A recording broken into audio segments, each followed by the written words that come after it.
గుడిమల్కాపూర్లోని Kings Kohinoor convention సెంటర్లో India art ఫెస్టివల్ను పర్యాటక శాఖ మంత్రి జూపల్లి కృష్ణారావు ప్రారంభించారు. ప్రతి ఏటా ముంబై, బెంగళూరు నగరాల్లో నిర్వహించే అతిపెద్ద ఆర్ట్ ఫెస్టివల్ మొదటిసారి హైదరాబాద్లో నిర్వహిస్తున్నట్లుగా తెలిపారు. దేశవ్యాప్తంగా 250 మంది కళాకారులు, 30 ఆర్ట్ గ్యాలరీలు, 3500 కళాఖండాలను, కళాప్రియులను అలరించేలా ఏర్పాటు చేసినట్లుగా తెలిపారు.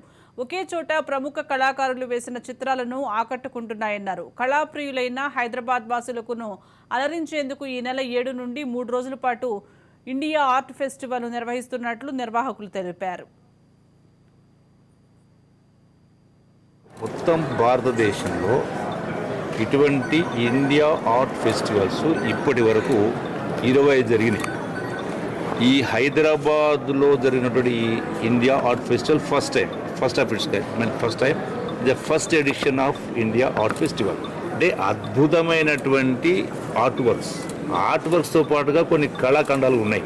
అంటే ఒక్కొక్క ఆర్ట్ వర్క్ను ఒక వ్యక్తి చేయాలంటే 6 మాసాల నుంచి సంవత్సరం పడతా ఉంది. 10 మంది చేయాలన్నా 2-3 మాసాలు పడతా ఉంది. ఒక్కొక్క ఆర్ట్ వరకు ఒక అర్థం ఉంది, పరమార్థం కూడా ఉంది.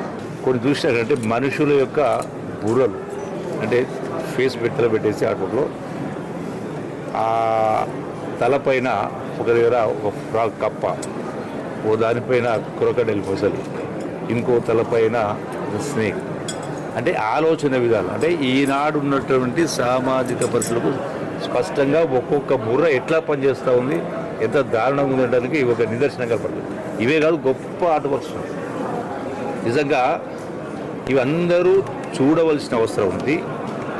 చూడమే కాకుండా ప్రతి ఇంట్లో కూడా ఏదో రకమైనటువంటి ఆర్ట్ వర్క్ ఇంట్లో ఉంచుకోవాలి. ఎందుకంటే ఈనాడు ఉన్నటువంటి నిరుద్యోగ పరిస్థితులు